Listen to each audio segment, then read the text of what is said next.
Hello, this is Michele Knight. This is the astrological update for Aries for the week starting the 10th of June. Oh my God, I don't even know how I'm going to do this, to be honest, because there is so much going on in the sky. It is full on. So, do go to my website for more information where it will be written down for you. But let me just give you a snapshot of some of the intensity of this week's astrology. We start off with a trapeze that one of my great astrologers on my website pointed out, which is Helen. And that is Uranus is trining Moon, squaring Saturn, sextile Pluto, squaring Uranus. There's a lot going on for you in terms of making your shadow work for you. Our shadow side is our impulses, our edgy side, our deep and dark and mysterious hidden secret side. And being an Aries, you're the least secretive of all signs because you like to share everything. And in fact, your honesty is part of your beauty. It's almost like a childlike honesty. Anyway, this trapeze is bringing up for you how you can be impulsive and have the pleasures of life, but also look at your responsibilities and make your secret side work for you and not be destructive.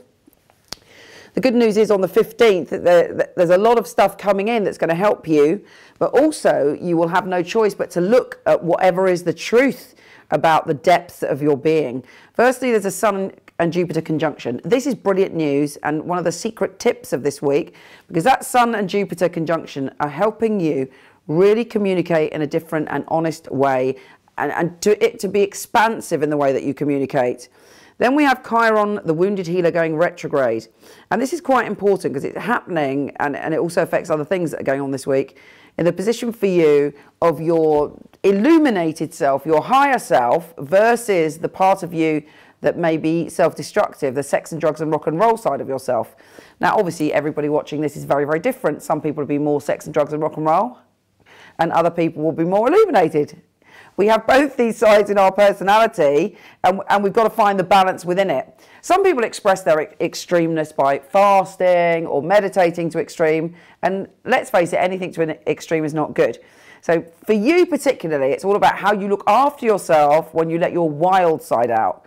And as I say, for some people, a wild side is, meditating and not speaking to anyone for a week. So whatever it is in yourself that you do to an extreme, pay attention, because the universe wants you to take your wild side, or is giving you the opportunity to take your wild side, your out of control side, or your side that likes to just forget about it all, and find within that edginess something the treasure that can enhance your life.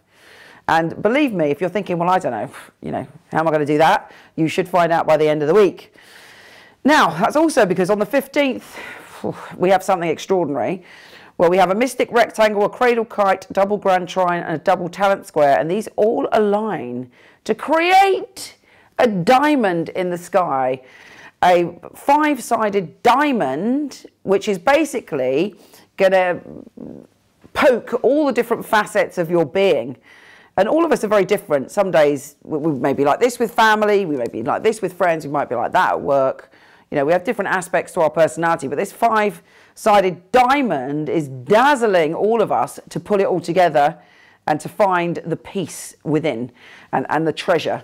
But basically, for you in particular, it might make you feel that you want debauchery, you want lack of boundaries, you might go off the rails, or you might go to the other extreme of going, right, I'm going to completely detox, I'm not touching anything. There's so much opportunity here, and the key is not to do either of those things to extreme, but to find the middle way, to find the way where every part of your personality works together like an orchestra.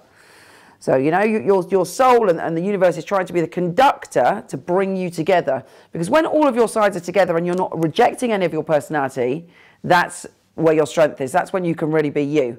And each individual listening to this, there is a shadow side and there is your best side, but actually either of these two extremes need to be brought together for you to find your balance.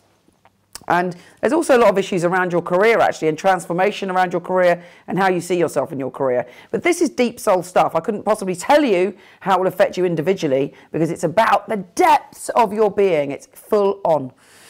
And then we also are being urged to look at the way that we communicate, and that being the key. Jupiter is really going to help you and show you how you can communicate all these different parts of yourself to be able to find your way through the maze, but it might feel as if you're trapped in the enchanted forest this week, but when you come through it, you will be like the hero, and hopefully you would have found the Holy Grail answer to yourself. Take care, and I'll speak to you soon.